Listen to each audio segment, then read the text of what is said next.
গর্ভাবস্থার পুরো সময়টি গুরুত্বপূর্ণ, তবে গর্ভাবস্থার শেষের দিকে গর্ভবতী মা এবং পরিবারের কিছু অতিরিক্ত করণীয় রয়েছে যা আজকের ভিডিওতে জানতে পারবেন। হ্যালো ভিউয়ার্স, কেমন আছেন আপনারা?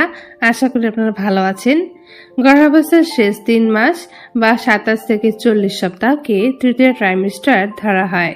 যে সকল গর্ভবতী মায়েরা জুন, জুলাই এবং আগস্ট মাসে মা হতে চলেছেন তাদের জন্য আজকের ভিডিওটি খুবই গুরুত্বপূর্ণ। ইতিমধ্যে আপনি গর্ভকালীন 3 ভাগের 2 ভাগ সময় আপনি পার করে ফেলেছেন। এ সময়ে পেটও মোটামুটি বড় হয়েছে, কিন্তু এখানে শেষ নয়। শেষ 3 মাসে আপনার পেট আরো বড় হবে, সেই সাথে বাচ্চাটা ধীরে ধীরে বেড়ে উঠবে।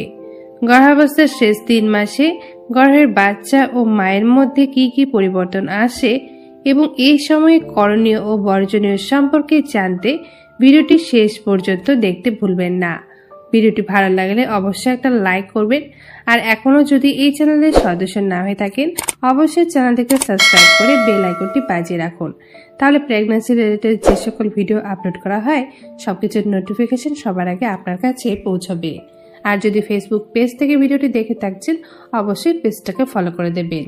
গর্ভের বাচ্চার প্রথমে যে পরিবর্তন ঘটে সেটি হলো হাড়ের। সাধারণত 7 থেকে 8 মাসে কার্টিলেজ হাড়ে রূপান্তরিত হতে থাকে। এই সময় হাড়ের গঠনে বাচ্চার প্রচুর ক্যালসিয়াম প্রয়োজন পড়ে, তাই পর্যাপ্ত পরিমাণে ক্যালসিয়াম সমৃদ্ধ খাবার খেতে ভুলবেন না। বাচ্চা তার প্রয়োজনের সবকিছু আপনার শরীর থেকে গ্রহণ করবে। এ সময় চুল, ত্বক ও নখেরও ব্যাপক পরিবর্তন হয়। 32 সপ্তাহের দিকে বাচ্চা পুরোপুরি দেখতে সক্ষম হয়। এই সময়ে বাচ্চার শরীরে মোমের মতো ভার্নিক্সের আস্তরণ পড়ে, যেটা গর্ভের পানি থেকে ত্বককে রক্ষা করে। এছাড়া বাচ্চার শরীরে লানুগোন নামক পশমের সৃষ্টি হয়, সাথে নখও পুরোপুরি সৃষ্টি হয়ে যায়। ব্রেন, শেষ 3 মাসে ব্রেনে উন্নয়ন সবচেয়ে দ্রুত ঘটে। এই সময়ের মধ্যে চোখের পলক ফেলা, স্বপ্ন দেখা, ব্রেনের মাধ্যমে নিজের শরীরের তাপমাত্রা নিয়ন্ত্রণ করতে শিখে যায়। 37 সপ্তাহের মধ্যে প্রায় সকল বাচ্চার মাথা নিচে নামতে শুরু করে, কিছু ব্যতিক্রম ব্যতীত। দুনিয়ায় আগমনের জন্য বাচ্চাও শেষ সময়ে প্রস্তুত হয়ে যায়। পরিপাকতন্ত্র, গর্ভাবস্থার শেষ সময়ে বাচ্চার দেহে মিকোনিয়াম নামক মলের সৃষ্টি হয়। এই মিকোনিয়াম মূলত রক্তকণা, ভার্নিক্স ও লানুগোর সমন্বয়ে গঠিত। এই মল বাচ্চার ক্ষুদ্রান্তে জমা হতে থাকে। পঞ্চেন্দ্রিয়, 29 থেকে 31 সপ্তাহের মধ্যে বাচ্চার পঞ্চেন্দ্রিয় পুরোপুরি সক্রিয় হয়ে থাকে, মানে বাচ্চা স্পর্শ, ঘ্রাণ, শ্রবণ, আলোতে সংবেদনশীলতা অর্জন করে। গর্ভবতীর দেহে পরিবর্তন, ভিতরে সক্রিয় একটি বাচ্চা। বৃহদাকার পেট সহ গর্ভবতীর দেহেও আসে নানা পরিবর্তন। আসুন জানি পরিবর্তনগুলো।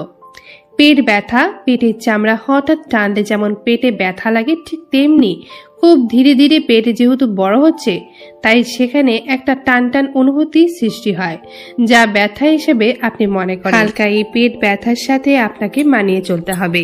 বুক জ্বালা পোড়া, গর্ভকালীন শেষ সময়ে আপনার জরায়ু, পাকস্থলী ও তার উপাদানগুলোকে উপরের দিকে চাপ দিতে থাকবে, যার ফলে সৃষ্ট গ্যাসে আপনার বুকে জ্বালাপোড়া হতে পারে। জ্বালাপোড়া বেশি হলে ডাক্তার দেখিয়ে হালকা কিছু ওষুধ সেবন করতে পারেন। সংকোচন প্রসারণ, সন্তান প্রসব প্রক্রিয়ার প্রস্তুতি হিসেবে আপনার জরায়ুতে থেমে থেমে সংকোচন প্রসারণ হবে, যেটা আপনার কাছে ব্যথা হিসেবে মনে হতে পারে, তবে এটি স্বাভাবিক ঘটনা। ভ্যারিকেজ ভেইন, অনেক গর্ভবতীর শেষের দিকে ভ্যারিকেজ ভেইন দেখা দেয়। মূলত রক্তবাহী নালী এ সময়ে বাইরে দৃশ্যমান হয়ে উঠতে পারে। দেখতে একটু অদ্ভুত হলে এটি স্বাভাবিক। মূলত রক্ত প্রবাহ বেড়ে যাওয়ার কারণে এমনটা হচ্ছে, তবে সন্তান প্রসবের পর এমনিতেই ঠিক হয়ে যাবে। ফাটা দাগ, ক্রমবর্ধমান বাচ্চার কারণে পেটের চামড়াতে প্রচন্ড পরিমাণে চাপ পড়ে, যার ফলে পেটে হয়তো ফাটা ফাটা দাগের সৃষ্টি হতে পারে। যদি চুলকানি অনুভব করেন তাহলে ভেসলিন ব্যবহার করতে পারেন। কোমর ব্যথা, শেষের দিকে কোমর ব্যথা আরো বাড়বে। বাচ্চাকে নরমালে প্রসবের জন্য আপনার নিচের অংশের হাড়গুলোর জয়েন্ট ঢিলে হতে পারে, এর ফলে আপনি খুবই তীক্ষ্ণ একটা ব্যথা অনুভব করতে পারেন। অদ্ভুত স্বপ্ন, প্রথমবার গর্ভবতীরা বাচ্চাকে নিয়ে অনেক দুশ্চিন্তায় ভোগেন। বাচ্চাটা ঠিকমতো প্রসব হবে কিনা, প্রসব ব্যথা সহ্য করতে পারবেন কিনা, বাচ্চারা দুনিয়াতে আসলে ঠিকমতো লালন পালন করতে পারবেন কিনা, এরকম চিন্তায় অনেক নারীরাই এ সময়ে অদ্ভুত স্বপ্ন দেখেন। এতে চিন্তিত হবেন না। প্রস্রাবের পরিবর্তন। এই সময়ে গর্ভবতীর ব্লাডার যেখানে মূত্র জমা থাকে সেখানে প্রচন্ড চাপ থাকে, যার ফলে ঘন ঘন প্রস্রাব হতে দেখা যায়। এছাড়া হাঁচি, কাশি বা জোরে হালকা হাসলে আপনার প্রস্রাব লিক করতে পারে। এতে ভয় পাওয়ার কিছু নেই, এটা পুরোপুরি স্বাভাবিক বিষয়। স্তন নিঃসরণ। বাচ্চার দুগ্ধ তৈরির প্রক্রিয়া অনেক আগে থেকেই শুরু হয়, তবে মায়ের বুকে দুগ্ধ তৈরি পুরো প্রক্রিয়া এর সময়ে সমাপ্ত হয়। অনেকের স্তন থেকে ঘন বা পাতলা তরল নির্গত হতে পারে, আবার অনেকের নাও হতে পারে। দুটোই স্বাভাবিক ঘটনা। শেষ 3 মাসে কি করণীয়? গর্ভের বাচ্চার নড়াচড়ার প্রতি খেয়াল রাখুন। শেষের দিকে পেটের জায়গা কম থাকার কারণে নড়াচড়া বেশি করতে না পারলেও তার গতিবিধি নিয়মিত থাকবেই। নড়াচড়া অনেক কমে গেলে সাথে সাথে ডাক্তারকে জানাতে হবে। নিজের ওজন ঠিক মতো বাড়ছে কিনা সেটা যাচাই করুন। আপনার ওজন ঠিক আছে কিনা জানতে অবশ্যই কমেন্ট করুন। আর অবশ্যই আপনার উচ্চতা, গর্ভধারণের আগের ওজন ও কত সপ্তাহ চলছে সেটা উল্লেখ করতে কিন্তু ভুলবেন না। ডাক্তারবাবু নিষেধ না করে থাকলে ঘরের হালকা কাজকর্মের মাধ্যমে সক্রিয় থাকুন।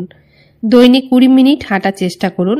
শেষ ট্রাইমেস্টারে অন্ততপক্ষে 2 বার ডাক্তারি চেকআপে যাওয়া উচিত। 28তম সপ্তাহে এবং 34তম সপ্তাহে ডাক্তার দেখান। আপনার ও বাচ্চার শারীরিক অবস্থা সম্পর্কে এ সময় আপডেট পাবেন, আর অবশ্যই ডাক্তারকে প্রশ্ন করে সব উত্তর জানবেন। আপনার সন্তান কোথায় জন্ম হবে সে বিষয়ে এখন থেকেই পরিকল্পনা করুন। হাসপাতাল কর্তৃপক্ষের সাথে বিস্তারিত আলোচনা আগে সেরে ফেলুন। যদি ঘরে প্রসব করাতে চান তাহলে প্রশিক্ষিত দায়ের খোঁজ রাখুন এবং দরকারি মুহূর্তে কোনো ডাক্তারকে কল করবেন সেটাও কিন্তু জেনে রাখতে হবে। প্রসবের সময় অনেকেই হঠাৎ রক্তের প্রয়োজন হতে পারে, তাই আপনার গ্রুপের কমপক্ষে 3 জন রক্তদাতার খোঁজ রাখুন। সাথে সাথে অর্থনৈতিক বিষয়ে আগে প্রস্তুত থাকুন। খাওয়া দাওয়া আগে থেকে যেমনটা করছিলেন তেমনটাই চালিয়ে যান। খাওয়ার অরুচি থাকলে ডাক্তারের পরামর্শ নিন। সাধারণত 40 সপ্তাহে একটি গর্ভকাল পূর্ণ হয়, কিন্তু 37 সপ্তাহ পর যে কোনো সময় আপনার প্রসব হতে পারে। সেই অনুযায়ী কিন্তু মানসিক প্রস্তুতি রাখুন। শেষ 3 মাসে বর্জনীয়। ভারী যে কোনো কাজ বা ব্যায়াম এড়িয়ে চলুন। অ্যালকোহল, অতিরিক্ত চা, কফি, সিগারেট থেকে দূরে থাকুন। আপনার পরিবারে কেউ সিগারেট পানে অভ্যস্ত থাকলে তার মুখের গন্ধ থেকে দূরত্ব বজায় রাখুন। ডাক্তারের প্রেসক্রাইব ছাড়া কোনো রকম কোনো ধরনের ওষুধ খাবেন না। কাঁচা অথবা মাছ, মাংস, কাঁচা দুধ এড়িয়ে চলুন। দূরপাল্লার ভ্রমণ করতে যাবেন না। ক্রমবর্ধমান পেটের কারণে আপনার ওজনের ভারসাম্য পরিবর্তিত হবে, তাই পড়ে যাওয়া থেকে নিজেকে সতর্ক রাখুন। দরকার হলে কারো সাহায্য নিন। অনেক নিয়ম কানুন মেনে চলা, শারীরিক নানা পরিবর্তন, ব্যথা, অসংখ্য বিধিনিষেধের বিনিময়ে একটি সুন্দর সুস্থ সন্তান পেতে চলেছেন, এই ভেবে হাসি খুশি থাকার চেষ্টা করুন। পরিবারের সবার উচিত গর্ভবতীর জন্য সুন্দর পরিবেশ বজায় রাখা। আশা করি ভালো থাকবেন আর একটি সুন্দর সুস্থ সন্তানের জন্ম দেবেন। তাহলে আজকের ভিডিওটি এই পর্যন্তই থাকলো। কেমন লাগলো ভিডিওটি অবশ্যই কমেন্টে জানাবেন। এছাড়াও যদি আপনাদের মনে কোনো প্রশ্ন বা মতামত থাকে অবশ্যই কমেন্ট করবেন। দেখা হবে নেক্সট কোনো ভিডিওতে। সবাই ভালো থাকবেন, সুস্থ থাকবেন।